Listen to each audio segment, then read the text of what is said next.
Whenever you want to set up your suspension, you need to have a couple things with you. So first, be in motorcycle gear. You need to have a second person, because you need to have somebody set up on the bike, somebody need to measure. You could try to do it alone, but it's almost impossible, so make sure you got a friend with you. So I would recommend a wheel clamp. So push your bike into it, so it stays up like this, nice and straight. Again, you can hold it yourself, but it just makes things a little bit more difficult. You need to have something you can measure with. You need some tape, a marker, a wrench, an Allen key or a Torx, depending what kind of screws you use. Sometimes you also can twist it by hand, like my Super Duke, you can twist it by hand. First thing you need to measure is your F1, so your extended fork position. You could do it very easily. So levering the kickstand, you can push the steer up, and you measure the clean part over here. Levering the kickstand, push the wheel up, you measure the clean part, 115 millimeters. First measurement, 115. You need to know what the total shock travel is. So with this one, it's 110 millimeters. 100, excuse me. Over there you see, it's 115. So this means that bottom of the shock is 15 millimeter up. So it's, as you can see here is the limit. So he hit bottom at least a couple times already. We're gonna fix it. So I would recommend to get the preload up and the compression up. You measure the distance of the rear shock once you use a tape, so at least you can stay consistent where you measure. So make sure it's in the fully extended position. It won't go up no more. So this is maximum. So I'm gonna measure like this. I'm gonna take a fixed spot somewhere. And this is, is exactly 600 millimeters. Yeah, 600 millimeters. This is the extended position. So this is R1 600. Right now we need to measure F2 and R2. So this is the position when the bike is on its own weight. So without rider, just the bike with his own weight. 81. And in the back, can shake a little, 585.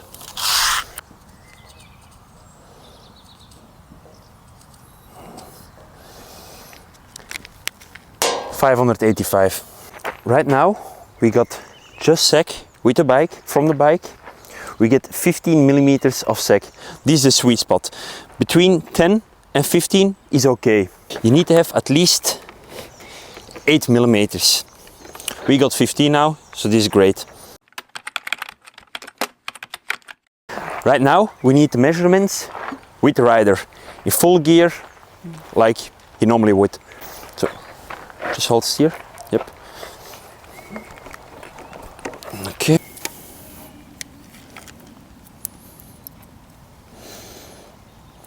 $71.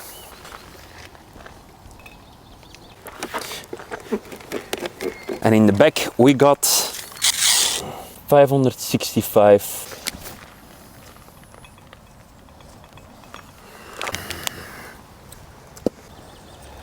$34 millimeter total static sag. The rider sag is also with minus 10 millimeter. 10.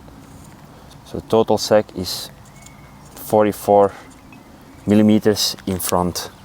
The amount of static sag from the shock is R1 and R2. This minus that is 15 millimeters. This is just your sag from your bike, and if you add the rider to it, 35. So it means we got 35 millimeter from the back, 44 millimeter from the front. So actually the bike is standing more like this. The ideal rider sag for the street in the front is 35 to 45 millimeters. We're still in a sweet spot, but a little bit more towards the higher end. And also we hit bottom a couple times, so we need to add a little bit of preload. And in the back, ideal is between 30 to 35. So again, on the higher spectrum. For the racetrack is a little bit different. In the racetrack, in the front is between 30 to 35 millimeters, and in the back it's 25 to 30 millimeters. So in the front, want to be around 40 millimeters. So we're gonna adjust this. So to start, I'm gonna take all the preload out. 4, okay.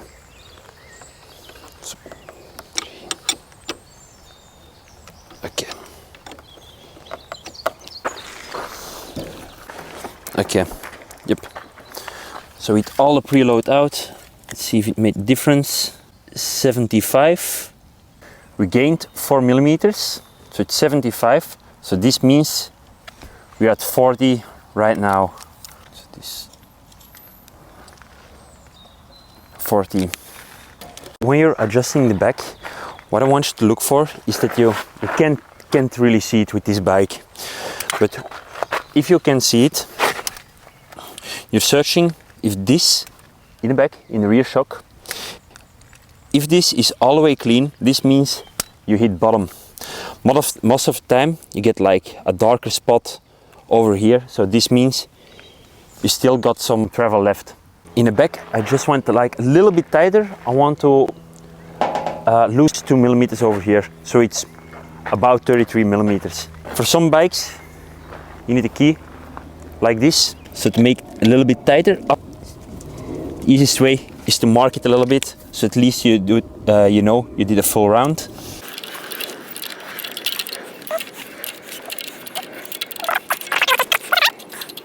Well, normally you tight this, but right now make sure it's snug because you're gonna take measurement first. Shake a little bit, make sure he's in his normal riding position.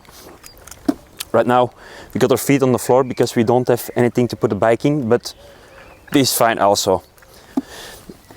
Gonna take the same measurement like we did before, same spot. This is 575.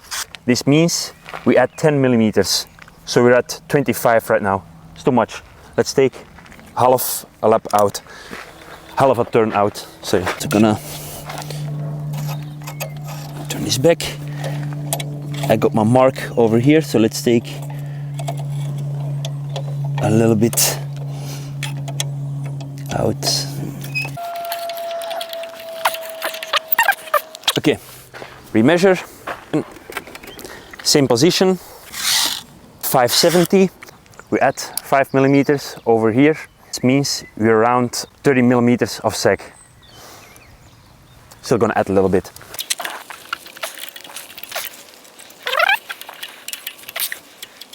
Zit jij gewoon normaal? Measure, then we're at 32. 32. So when we get the correct amount of preload, we need to set a rebound. So what are we looking for? When we push down, it wants to go up in a nice linear fashion, but without going up and down again. So it should be one stroke. You can see it comes up, it falls down just a little bit, so we're gonna adjust it. With this motorcycle, we got compression on one side, rebound on the other. So in total, we got 15 clicks in, right? You see, it's way too stiff right now. 1, 2, 3, 4, 5, 6, 7, 8, 9, 10. Okay.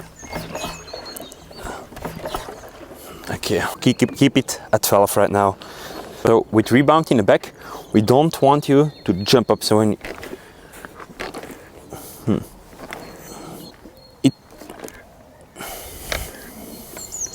it's traag.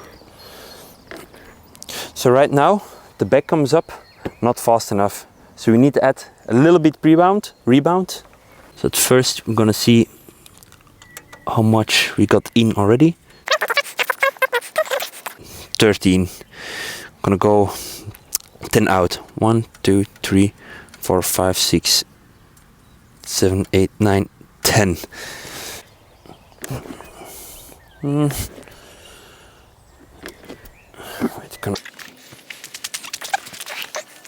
1, 2, so he's at 8 right now. No, this is worse.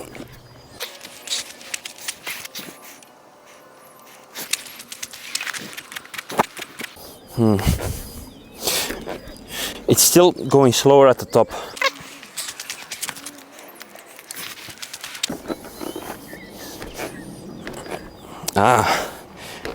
Yes, this is a lot better. 16 out right now. To set your compression, I always recommend to start in the middle, so you can go depending by your feel. If you're riding on the street and you hit a pothole with too much compression, it feels like paf. It's a harsh feeling. So maybe lose a little bit then. When you're riding on the track, it can be a little bit harsher, so this is fine. So right now, I'm gonna start in the middle, but we're gonna see how much we got right now. For 14, and we got the total from 9, 29. So we're gonna start at 15. 5, 15.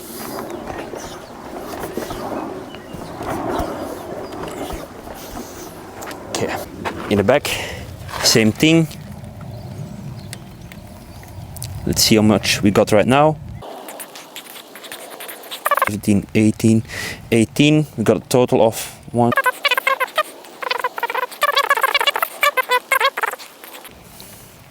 39. So gonna start half. So compression here, half. Here, same thing, it's half. I would recommend to test it first, see how it's going, maybe add some compression or lose some compression, depending how you ride and where you ride. Okay, Mike, we were just talking. Whenever you rode your bike without setting the suspension, could you explain again how did it ride? So when I was taking a turn, I felt like it was a little bit wobbly, especially when I'm trying to slow down a little bit in the turn. Okay, so actually we set the preload to the correct setting, so you got the correct amount of sag. You need to do this every time when you got a new bike, or if you drove, let's say 5,000 kilometers, your oil get less dense, so you probably get more sag. So after some time, if you replace the oil, make sure you get the sag numbers again, and also test it while the bike is warm. Right now the oil is cold. When the oil is cold, it's more dense. So I do recommend to test drive it first, ride around, measure again, and then adjust accordingly. So the reason why Mike's bike was wobbly, the rebound in the back was not enough. The back comes up very slowly, so this makes his backside is feeling wobbly. So like I said, I do recommend test it first and then adjust accordingly.